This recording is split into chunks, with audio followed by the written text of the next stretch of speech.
Well, good morning. You find me at Kemble. I'm a part owner of a PA28 Tomahawk. I'm going to give it a wash this morning because it's filthy, and I thought I'd show you around. So we're here, we have, even in lockdown, we've got one or two planes in the circuit doing maintenance flights, I assume. And the lovely old World War II control tower still being used, with some interesting aircraft next to it. It's a Hunter. In the background there's a gnat looking very sorry. This is in airworthy condition. It hasn't flown for 3 or 4 years now, but one day you never know. This gnat has been here years. The Red Arrows used to fly out of Kemble, and they used to fly the gnat, hence the colour scheme. Hopefully one day it'll be repaired. Apparently it was put here to commemorate the visit of their Royal Highnesses the Prince of Wales and Duchess of Cornwall to Kemble Airfield on the 18th of May 2005, so it's been here 15 years. Needs a bit of TLC now. But what is horrifying, thanks to lockdown, just look at how many aircraft have come here to die, because Kemble is an airfield that takes aeroplanes to pieces. This is the other side of Kemble.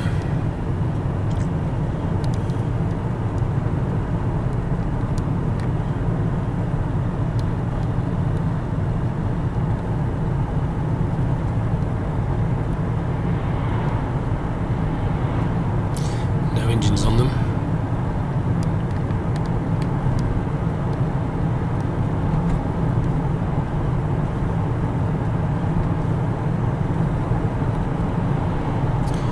Mile after mile of jumbos.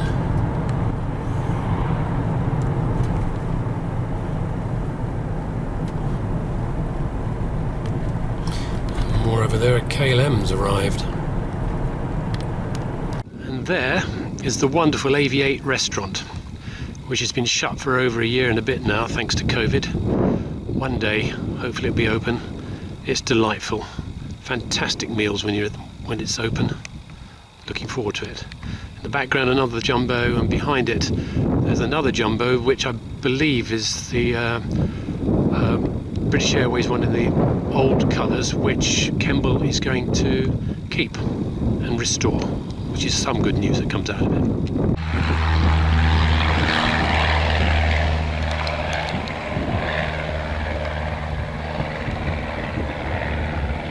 So I've got the cleaning gear at the back of the trusty Volvo. This is the first day for over a week where the temperature has been above freezing. So there's no way I was going to clean the plane, and I was going to freeze my nuts off. So we have a key clamp to open the doors, and I'll show you the number. There's Papa Fox, snug in the warm hangar. We rent this for during the winter months. So it's just about to go back on its annual, and then it goes back outside on the grass. Just open the door, and the remains of a Piper there. So this looks like a PA28 going cheap. It's been here for a few years now. Everything's out of it though. I wonder what the future holds for this. The fact it's indoors looks promising. I'll have to look the reg up, see whether it's been struck off or not. But somebody obviously wants to keep it, because it's all here. Well, no engine. And we share a hangar with a couple of other posh aircraft. Can't really aspire to that, although I've not seen it fly for a while. Another one there, and Papa Fox. And a very posh tourer. Ka-ching. Wonder if it belongs to E&C. And I wonder what speed this rotates. Don't know how this one flies. Papa Fox, PA38, belongs to a syndicate, probably got 12, 14 people in the syndicate. And this is a good 40-year-old aircraft, something like that, but in incredibly good condition and well looked after. So I'm going to drag it forward a bit. Right.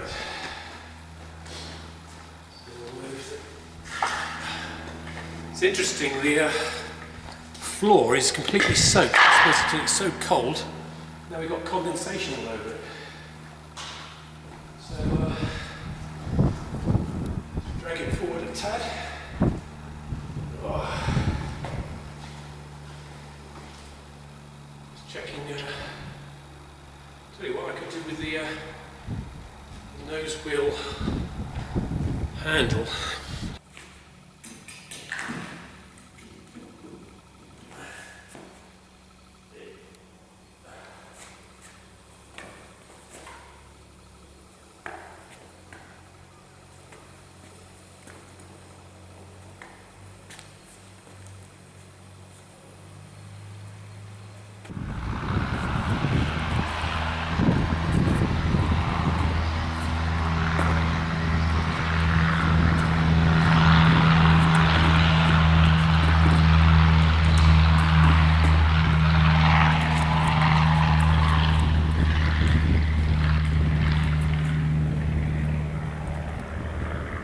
Now, one of the things I've got to do is check we have water.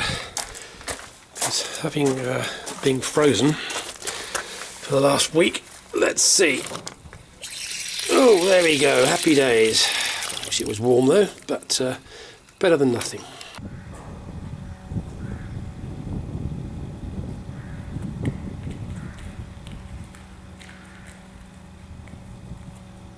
So, looking at the aircraft, you can see the good old telltale signs where people have been flying it in the rain.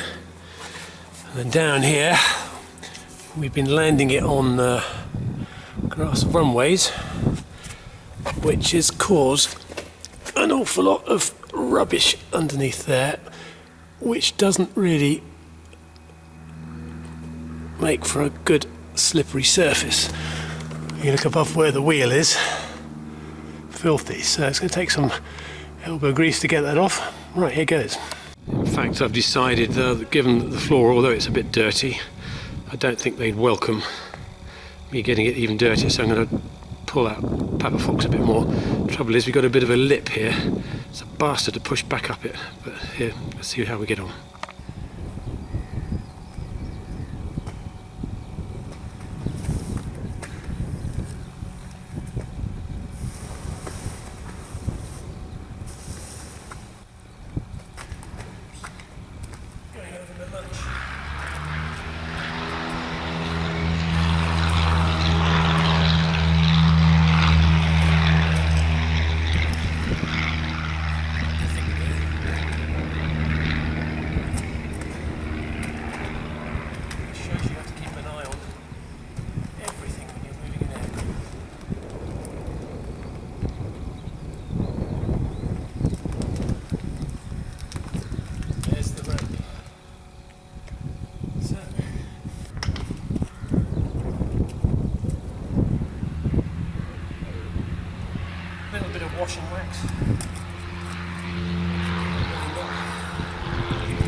So while I'm having my coffee break, I thought I'd show you around Piper Fox.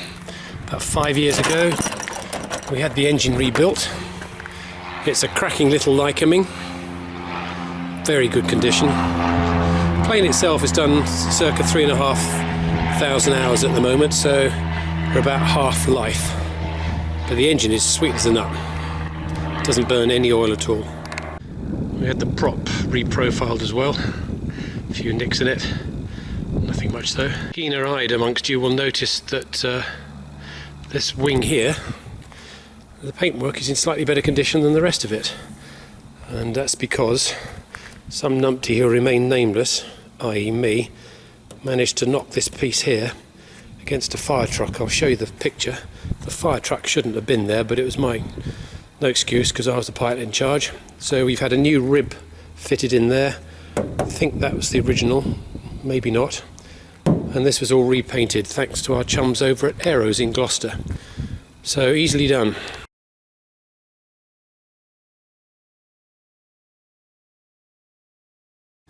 And we've had a whizzy new transponder fitted that shows height and position, which will make it easier for the controllers where we fly. You look at this.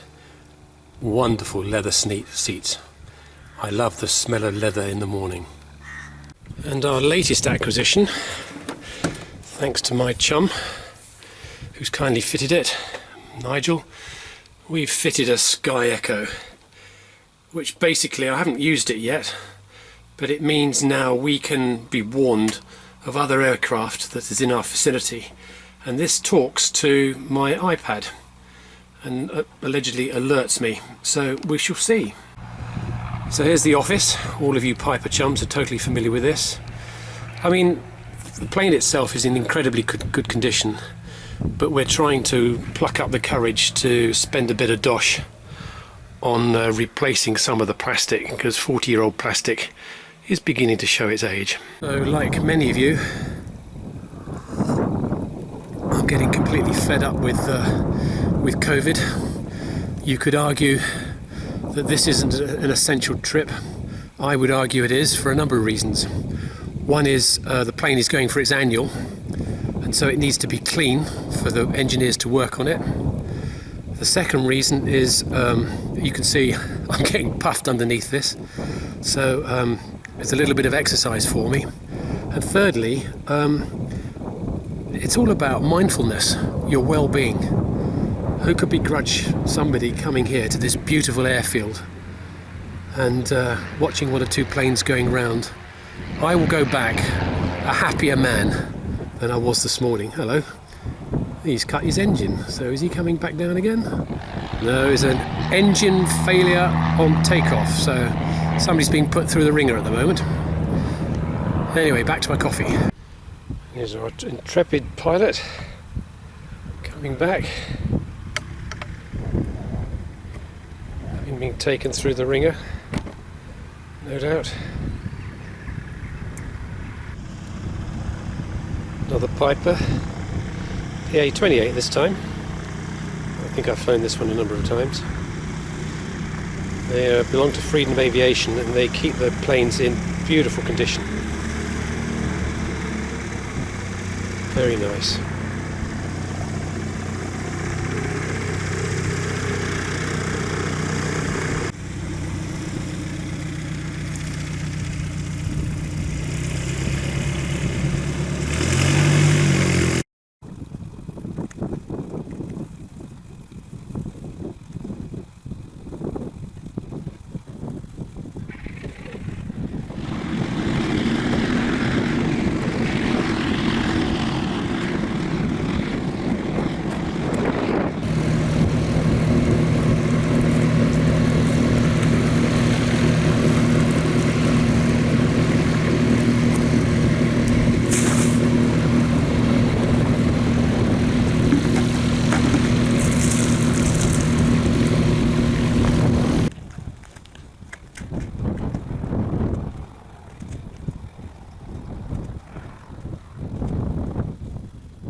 So there we are, we've washed Papa Fox, primarily to get all the crud out from underneath the wings, from the wheels.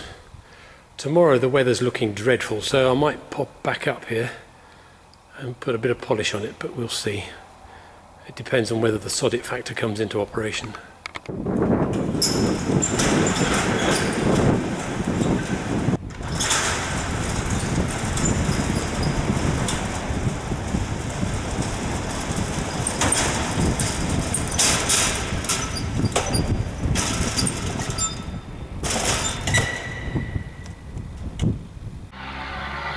Interesting.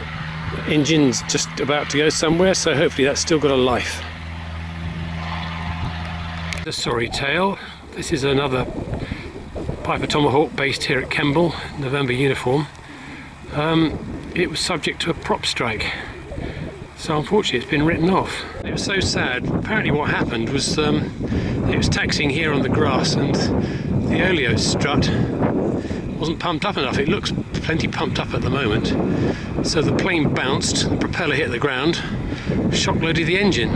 The rest's history. What a shame. However, it's just occurred to me that given that it's had its oleo pumped up and the propeller is missing, suggests the propeller's being repaired, and this may not be doomed after all. Perhaps they've managed to look at the engine and decide it's not been shock loaded. Hope so. And right in the distance, out of focus, is one of those trolley trucks that I imagine is going down to collect an aircraft to take it to be scrapped. Because he's not far from those Airbuses.